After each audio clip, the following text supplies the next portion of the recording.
सुखक्षमी सुखक्षमी संतुष्टः संतुष्टः सततं योगी यतात्मा दृढनिश्चयः मय्यर्पित मनोबुद्धिः यो मद्भक्तः समे प्रियः ॐ विश्वानि देव सवितुर्दुरितानि परासुव यद्भद्रं तन्न आस्व ॐ हर्षि विभूषितकरान् नवनीरदाभात् पीताम्बराद्रुणिबिम्बफलाद्रष्टात् पूर्णेन्दु सुन्दरमुखात् अरविन्दनेत्रात् कृष्णात् परं किमपि तत्त्वं न जाने।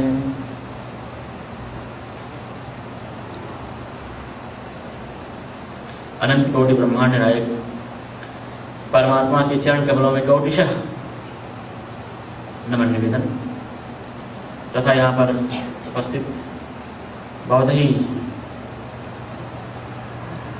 हर प्रकार के शास्त्रों में और हमारे धर्म विषय शास्त्रों में पारंगत पुजारी जी महाराज और यहाँ के जो भी आयोजक गण होंगे और आप सभी यहाँ पर भगवान के चरणों में श्रद्धा और भक्ति रखने वाले भक्तगणों, भगवान की असीम अहेतुकी अनुकंपा से हम सभी लोग यहाँ पर थोड़े समय के लिए सत्संगार्थ एकत्रित हुए हैं।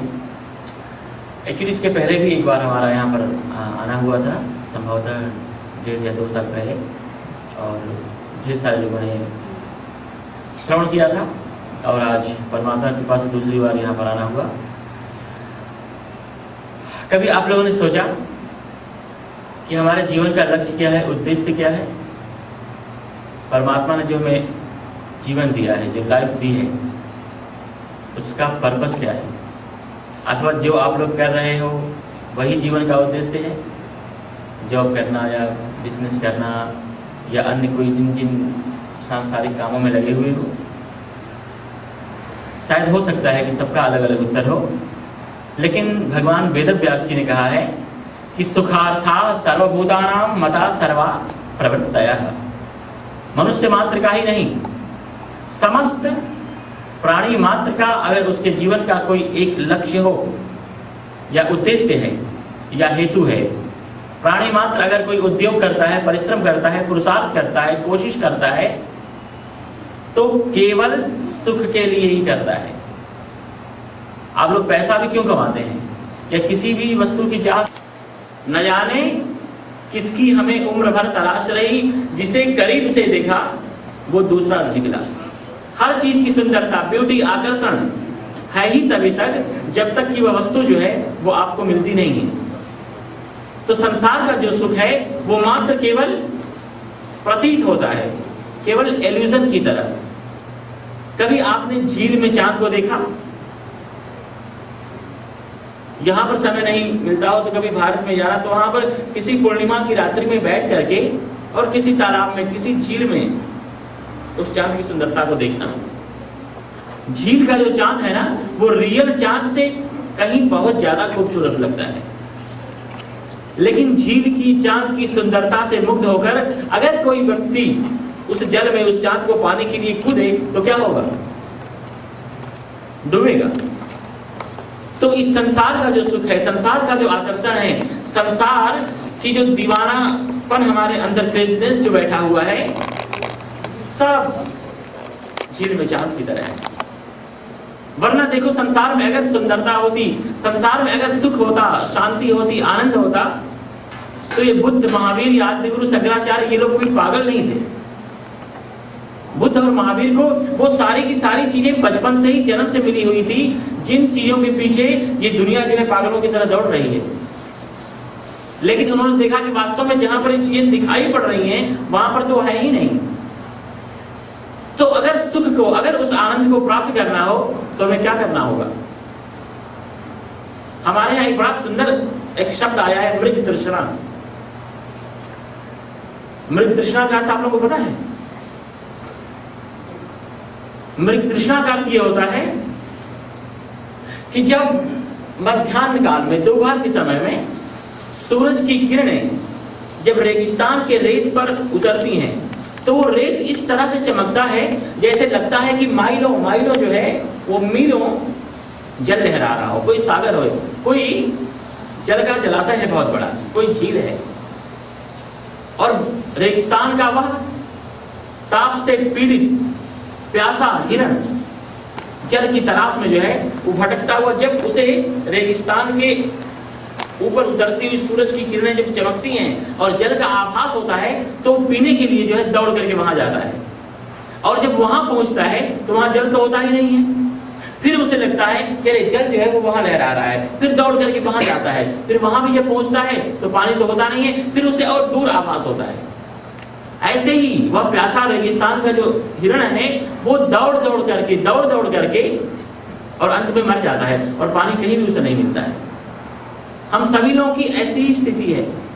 हमें यहाँ दिखाई पड़ता है कि बस ऐसी थोड़ी स्थिति हमारे मन के अनुकूल हो जाए फिर हम सुखी हो जाएंगे, वो भी हो गया फिर लगता है नहीं अब कुछ ऐसा हो जाए तो फिर हम सुखी हो जाएंगे, फिर वो भी हो गया फिर लगता है कुछ बात नहीं बनी, फिर अब तो कुछ इस तरह का हो जाए फिर हमारी तरह कोई नहीं होगा, उसके बाद भी कुछ होता नहीं है और अंत में ये पूरा जीवन पूरा हो गया होता है।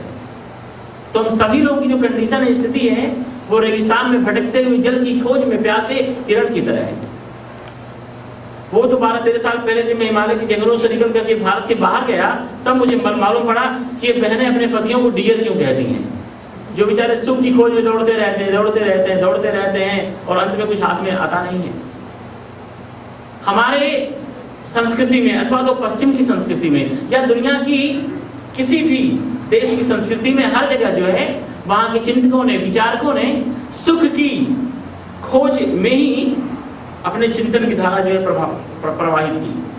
हमारे ऋषि मुनियों को लगा कि वास्तव में सुख कहीं बाहर नहीं है, एक्चुअली है हमारे अपने अंदर ही, और हमारे यहाँ अध्यात्म प्रकट हुआ। यहाँ के विचारकों को ऐसा लगा कि अगर हमारी इच्छाएं पूर्ण हो जाती हैं तो यही तो सुख है। और बहुत संक्षेप में आप देखो तो लगता है आपके मन में कोई भी इच्छा पैदा हुई और वो पूरी हो जाए तो यही तो सुख है। तो ढेर सारे यहाँ पर आविष्कार हुए और अंत में लोग वैसे के वैसे अशांत ही रहे, क्योंकि कामनाओं का कोई अंत है ही नहीं। अगर एक कामना आपके मन की पूरी होती है तो दूसरी जो है वो 10 कामनाएं और भी पैदा हो जाती हैं। इसलिए संसार में रहते हुए, परिवार में रहते हुए, हर प्रकार की जो आपकी ड्यूटी है, जो आपका फर्ज है, जो आपके कर्तव्य और जिम्मेदारियों को देकर के परमात्मा ने जिन परिस्थिति में आपको रखा है वहां रहते हुए अंदर से परमात्मा का स्मरण करते हुए और अपने सांसारिक जितने भी आपके कार्यक्रम हैं उनको ठीक तरह से करते हुए व्यक्ति चाहे तो इसी जीवन में परम तत्व की प्राप्ति कर सकता है। एक बड़ा अद्भुत शास्त्र है हमारे यहाँ भगवत गीता, जिसका नाम आप लोगों ने सुना होगा। हमारे यहाँ मनीषियों ने कहा कि अनंत शास्त्रम, इतने शास्त्र हैं जिनकी गिनती भी हम नहीं कर सकते।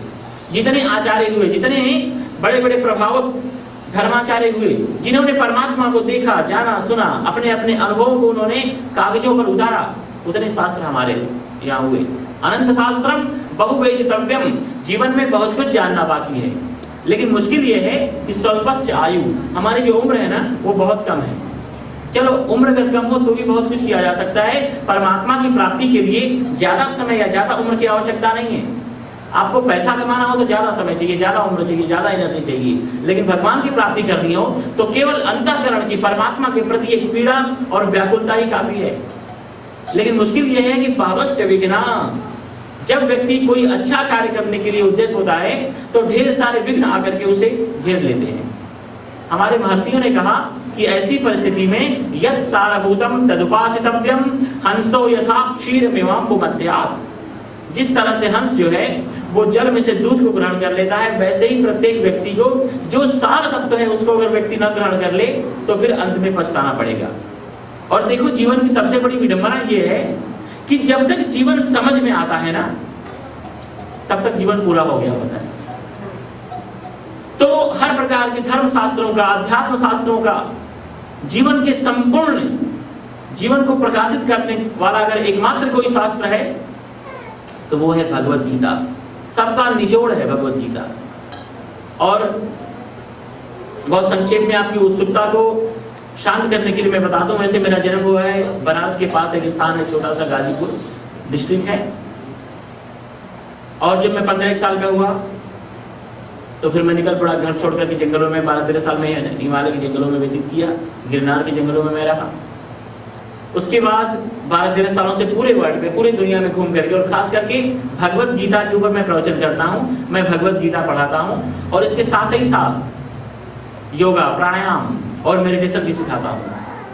और भगवत गीता को ही मैंने इसलिए भी चुना कि भगवत गीता में ईश्वर तत्व की प्राप्ति के जितने भी साधन हो सकते थे, भगवान ने उन सभी साधनों की चर्चा की। लेकिन गीता के अंत में 18वें अध्याय के भी अंत में भगवान ने कहा कि अर्जुन, ये सब बातें तो एक तरफ हैं, लेकिन जो व्यक्ति दुनिया में गीता का प्रचार करता है, जो लोग बैठ करके एकाग्रचित्त से भगवत गीता का श्रवण करते हैं, और जो लोग इस कार्यक्रम में सहयोगी होते हैं, उनकी तरह प्रिय मुझे त्रिकाल में भी ना तो कोई है, ना तो कोई होगा, और न तो कोई हुआ।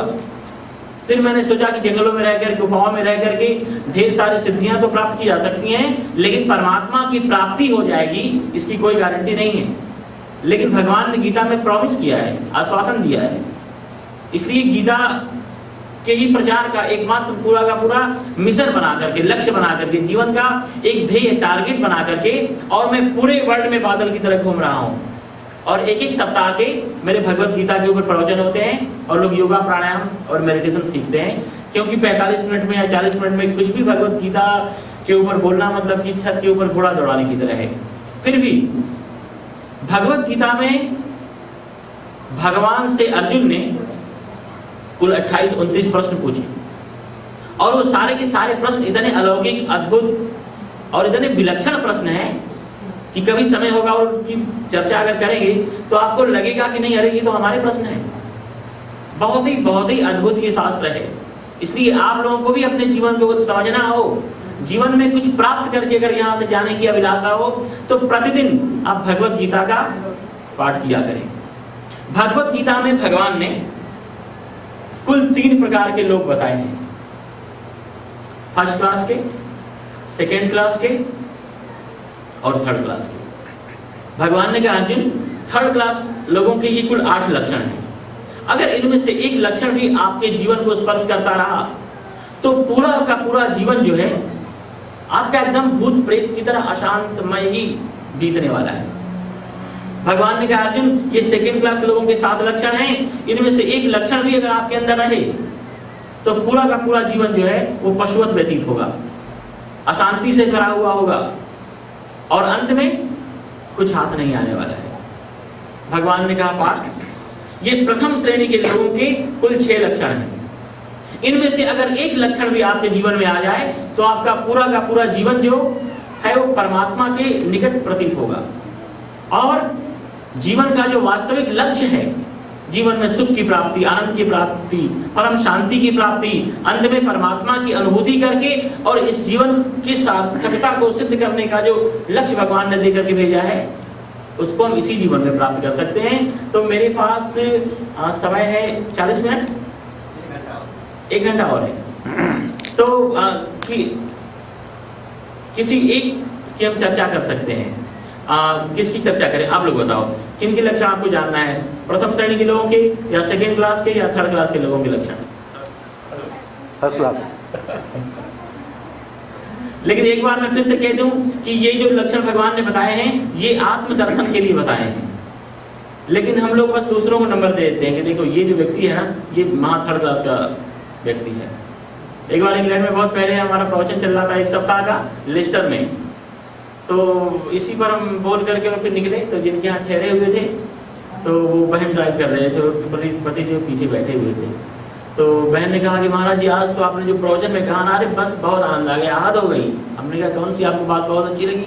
उन्होंने कहा उसमें भी जो आपने थर्ड क्लास के लोगों के लक्षण बताए ना 8, वो जो पीछे बैठे हैं वो सारे के सारे उनके अंदर पड़े हुए हैं।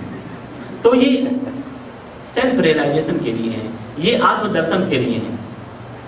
तो कौन सा पहले सुनना है? आम तो मैंने गुजराती पढ़ा बड़े से। थर्ड क्लास के आपको लगेगा आप कुछ ज्यादा नहीं जान पाए।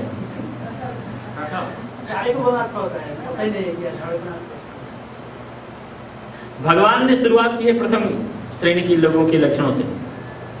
बहुत अद्भुत मंत्र है। एक बार इन मंत्रों का उच्चारण करो। इन मंत्रों के बोलने मात्र से आपका अंतःकरण जो है वो प्रसन्न होने लग जाएगा, पवित्र होने लग जाएगा। मुक्त संगः अनहंवादी धृति उत्साह समन्वितः सिद्धि असिद्धयोः निर्विकारः कर्ता सात्विक उच्यते। भगवान ने कहा पार्थ, ये लक्षण प्रथम श्रेणी के लोगों के। मुक्त संग, जो व्यक्ति चाहे किसी भी सिचुएशन, हालात, परिस्थिति, कंडीशन में क्यों ना रहता हो, जो हर प्रकार के संग से एकदम मुक्त है। देखो, हमें संसार में वैसे ही रहना है जैसे कि जीव। जीव की क्या विशेषता है, आपको पता है? जीव की विशेषता क्या है, आप लोग बताओ। निर्लय प्रति, शायद हो सकता है कई विशेषताएं होंगी, लेकिन जो विशेष जीव की विशेषता है ना, कई बार आप गुलाब जामुन मिठाई खा करके देखना, आपको लगेगा कुछ साबुन लग रहा हो तो जरा मुझे हाथ धोना पड़ेगा, लेकिन 2-4-10 गुलाब जामुन खाने के बाद भी कभी आपको ऐसा लगा जरा साबुन देना, मैं जीभ धोना चाहता हूं। क्योंकि जीभ सब कुछ खाने के बाद भी फिर पहले की तरह हो जाती है। तो संसार में हमें ऐसे ही रहना है। देखो, संसार के भोगों अथवा सांसारिकता में जाने का या रुकने का हमारे यहाँ कोई मना ही नहीं है। लेकिन क्या होता है कि जब भी व्यक्ति सांसारिकता में उतरता है इंद्रियों के द्वारा, तो ये जो भोग है ना, ये हमारे अंतःकरण पर इस तरह से संस्कार अंकित कर देते हैं कि फिर वो संस्कार जो है वो हमें जन्म जन्म तक परेशान करते रहते हैं। जैसे खाने के लिए मनाही नहीं है, लेकिन खा करके बीमार पड़ने के लिए मनाही है। तो भगवान ने कहा मुक्त संगः, इस संसार में रहना है, लेकिन कहीं भी फंसो मत, कहीं भी रुको मत, कहीं भी अटको मत, मुक्त होकर के रहना है। और जैसे लगता है कि भगवान चाहते ही नहीं कि सब उनके पास आ जाए, वरना देखो ये जितने भी संसार के भोग हैं ना, वो सब जीवन निर्वाह के लिए हैं। लेकिन फिर भगवान ने उनमें इतना टेस्ट क्यों डाल दिया? शायद भगवान हमें टेस्ट कर रहे हैं। जैसे कि भोजन है, हम स्वस्थ रह सकें, लेकिन भोजन में फिर इतना टेस्ट। या आप लोग क्रिकेट देखते होंगे, क्रिकेट में जो बैटिंग करने वाला होता है ना, वो अकेला ही होता है, लेकिन उसको आउट करने वाले कितने हैं? 11 होते हैं। वैसे ही हमारी जो 11 इंद्रियां हैं, वो हर तरफ से जो है वो जैसे हमें आउट करने के चक्कर में लगी हुई है। तो बहुत विवेक के द्वारा, बहुत समझदारी के द्वारा, परमात्मा के स्मरण के साथ, प्रतिपल सावधानी के साथ कोई व्यक्ति अगर जीवन जिएगा, तो ये पूरा का पूरा जीवन जो है वो आपके हाथ में होगा। क्योंकि हर चीज, कोई भी चीज यहां पर आपको रोक लेने के लिए पर्याप्त है, इनफ है। 250 साल पहले गालिब लिख करके गए कि हजारों ख्वाहिशें ऐसी कि हर ख्वाहिश पे दम निकले, जबकि आज का जमाना ही नहीं था। एक एक आपके मन में बाहर के चकाचौंध से उत्तेजित होती हुई इच्छा आपको जो है अपने लक्ष्य से पथभ्रष्ट करने के लिए पर्याप्त है। ऐसे हालात में, ऐसी सिचुएशन में अगर परमात्मा का स्मरण नहीं होगा, तो पूरा का पूरा जो जीवन है हमारा ना, यूं ही व्यर्थ चला जाएगा। इसलिए केवल हमारा जो लक्ष्य है, टारगेट है, वह एकमात्र परमात्मा का ही होना चाहिए। संसार को छोड़ने का अर्थ नहीं है, क्योंकि संसार भी भगवान का ही है। संसार जो है बस केवल भगवान ने कहा इतना ही परिवर्तन कर दो। जिसको हम कहते हैं कि मेरा है, मेरा है, मेरा है, मेरा नहीं है, सब भगवान का है। ये पूरा संसार हमें भगवान ने दिया है। और एक चीज याद रखो, जो भी चीज आपके पास उसके प्राप्त होने से पहले नहीं थी, वो आगे भी नहीं होने वाली है, नहीं रहने वाली है। इसलिए किसी चीज के साथ जो है वो मेरेपन का संबंध मत जोड़ो। संसार में रह करके भगवान ने कहा कि स्वकर्मणा तमभ्यर्च्य सिद्धिं विन्दति मानवः। परिस्थिति ने जो भी हालात, जैसे कंडीशन आपके जीवन में लाए हैं, अच्छी तरह से उनको भगवान के द्वारा भेजी गई ड्यूटी, कर्तव्य, जिम्मेदारी समझते हुए जो है आप ईश्वर तक की यात्रा करें। तो इसी जीवन में जो है भगवान की प्राप्ति हो सकती है। किस तरह से संसार में रहते हुए और संस्कारों के बीच में, धन और धर्म के बीच में, अध्यात्म और व्यवहार के बीच में, भोग और भगवान के बीच में एक सेतु स्थापित कर सकें, इसी की विद्या जो है परमात्मा ने भगवत गीता में बताई है। देखो आज पूरे दुनिया में, पूरे वर्ल्ड में, पूरे हर जगह जो है वो भौतिकता की ऐसी चकाचौंध, ऐसी भाग दौड़, हर व्यक्ति जो है जैसे कि उसका पूरा का पूरा टारगेट जो है वो धन ही बन चुका है। लोगों के मन में ऐसी भ्रामक धारणा बैठ गई है कि हमारे पास धन होगा, पैसा होगा तो ही हम सुखी होंगे, और जब तक पैसा हम कमा करके स्थिर होते हैं तब तक कुछ उनके द्वारा सुखों को भोगने के लिए हमारे पास टाइम, स्पेस, स्थान और इंद्रियों के अंदर वो शक्ति, एनर्जी बचती ही नहीं है। तो धन की प्राप्ति के होने से या धन कमा लेने से कोई व्यक्ति सुखी हो जाएगा, ये बिल्कुल आप लोग मन से निकाल देना। लेकिन धन की जीवन में आवश्यकता है, संसार या संसार की वस्तुएं या पदार्थ परमात्मा की प्राप्ति के लिए जो है साधन की तरह उसका इस्तेमाल आप लोग करो, लेकिन जो टारगेट है वो तो एकमात्र परमात्मा को ही रखो। इसलिए मैं बार बार कहता रहता हूं कि इस जीवन में जो है ना वो धन ठीक है, होना चाहिए, श्रेष्ठ है, लेकिन धन से ज्यादा श्रेष्ठ है वस्तु। पैसे से वस्तु ज्यादा श्रेष्ठ है। अगर कोई श्रेष्ठ वस्तु मिले फिर पैसे का मुंह मत देखो, फिर कंजूसी करने की आवश्यकता नहीं है। लेकिन वस्तु से भी ज्यादा श्रेष्ठ है व्यक्ति। चाहे कितनी भी कोई महंगी वस्तु क्यों ना हो, उसके टूटने पर जो है किसी व्यक्ति को हर्ट मत करो, किसी व्यक्ति का अपमान मत करो, किसी व्यक्ति को आप कुछ ना कहो, क्योंकि हमेशा वस्तु से व्यक्ति ज्यादा श्रेष्ठ है। व्यक्ति से भी ज्यादा श्रेष्ठ है व्यक्तित्व, उसके गुण, और उसके व्यक्तित्व से भी, गुणों से भी ज्यादा श्रेष्ठ है ये प्रकृति, और प्रकृति से भी ज्यादा श्रेष्ठ है परमात्मा, और परमात्मा से भी ज्यादा श्रेष्ठ है प्रेम। पूजा करना अच्छी बात है, पूजा करना ही चाहिए, लेकिन पूजा करने से भी ज्यादा श्रेष्ठ है परमात्मा को अपने फीलिंग में जीना। तो जिस तरह से हम संसार को अपने फीलिंग में जीते हैं, वस्तुओं को अपने फीलिंग में जीते हैं, धन इत्यादि पदार्थों को अपने फीलिंग में जीते हैं, उसी तरह से परमात्मा को, भगवान को जो है वो अपने फीलिंग में हम जिए। तो भगवान ने कहा कि संसार में रहते हुए मुक्त संगः, संसार के साथ अपना संबंध हम नहीं माने, क्योंकि है ही नहीं। कोई भी चीज, कोई भी रिश्ता या कोई भी पदार्थ जो भी आपके जीवन में है, देखो आपके मिलने से पहले था, अगर मिलने से पहले नहीं था तो बाद में भी नहीं रहेगा। ये अकाट्य सिद्धांत है अध्यात्म शास्त्र का। थोड़े समय के लिए ठीक है, वो आपके जीवन के बीच में वो चीज आई है, तो फिर क्यों उसको अपना मान करके और अपनी शांति, अपना चैन गंवा रहे हो? तो कहने का अर्थ है कि संसार में किसी वस्तु के प्रति भी, पदार्थ के प्रति, परिस्थिति के प्रति अपनापन का भाव न रखें। हमारे केवल भगवान है, केवल भगवान। मीराबाई ने गाया कि मेरे तो गिरधर गोपाल, हम सभी गाते हैं, लेकिन उन्होंने उसके साथ साथ एक पंक्ति और भी कही कि दूसरों न कोई, दूसरा और कोई नहीं। और देख लो, हम लोग अपना होना जो है संसार से, वस्तुओं से, पदार्थों से, पद से, प्रतिष्ठा से ही मानते हैं। हम लोग का जो बड़प्पन है वो शायद इतना बड़ा मकान है या इतनी